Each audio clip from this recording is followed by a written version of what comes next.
Hi there, it's Teacher Amanda, and I am back this week with part two of my series on the basic uses of to get. If you want to check out part one, the link is below in the description. This week, we're going to talk about get plus an adverb particle or get plus a preposition.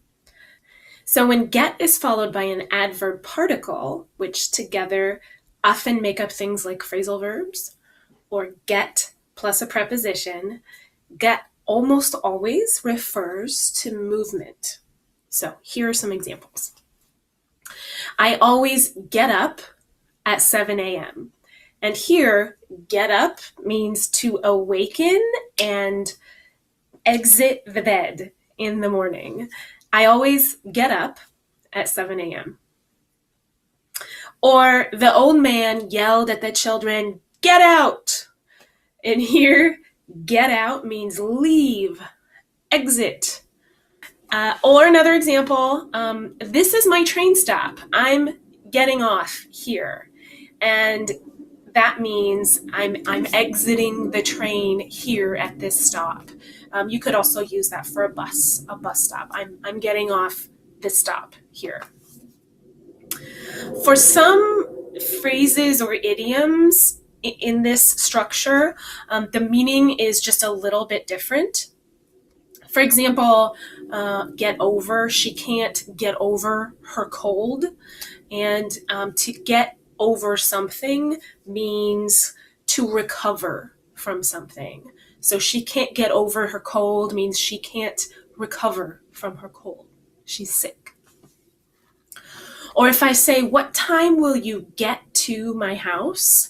To get to a place means to arrive at. So what time will you get to my house means what time will you arrive at my house? Okay. So the next one we're going to talk about this week is get plus a past participle. So when get is paired with a past participle, the meaning is reflexive, meaning that the action of the verb is something that the subject does to or for him or herself. So reflexive, coming back onto the subject. So here are some examples. I'm getting married next month, and that means I will be married. So getting married, getting engaged, to get divorced, those are all to be married, to be engaged. The next one is my bus leaves in 5 minutes. I need to get dressed. So to get dressed means I need to put clothing on. I need to dress myself. Get dressed, dress yourself. I got lost when I was in London. That means I was lost. I found myself lost. I got lost. So, like last week's uses of get, these uses that I'm explaining today are all used very frequently in conversation, and they sound very natural. You can use them and sound very natural. They're used in casual conversation, but they're not impolite. It's not slang, so it can be used with anyone. You don't have to worry about, am I being impolite?